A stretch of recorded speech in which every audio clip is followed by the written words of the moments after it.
A Weslaco man says his new digital water meter sprung a leak after the city installed it. Channel 5's Cecilia Gutierrez spoke to that man who says that leak turned into a high water bill. We learned it's not always the city's responsibility to fix a leak. It depends on where the leak occurs on the meter. Armando Beltran has lived in the same house for 18 years.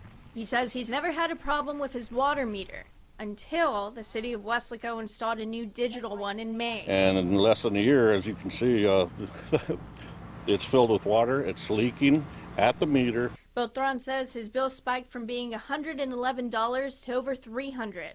He says when he realized his water meter had a leak last week, he called the city to come inspect it. He says the city told him it was his responsibility to fix the leak. And I said, how can that be? I said, it's at the meter. You all installed a meter less than a year ago, and it's leaking at the meter.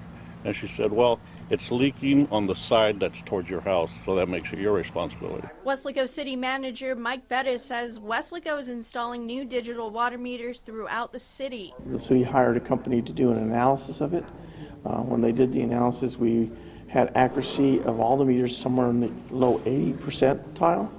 And so we had people who are probably paying more than they should, but we also had a lot of people who are paying a lot less than what they should be. Bettis says it's not always the city's responsibility to fix a water meter leak.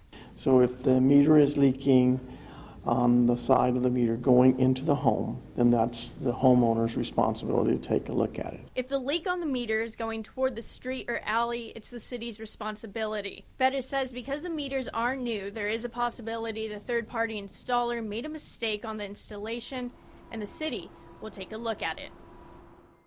Bettis tells us the city will take another look at Beltran's water meter, and if they find out the leak is in fact on Beltran's property and Beltran has to hire a plumber to fix the leak, to bring in the receipt and his bill will be adjusted accordingly. In Weslaco, Cecilia Gutierrez, Channel 5 News at 6.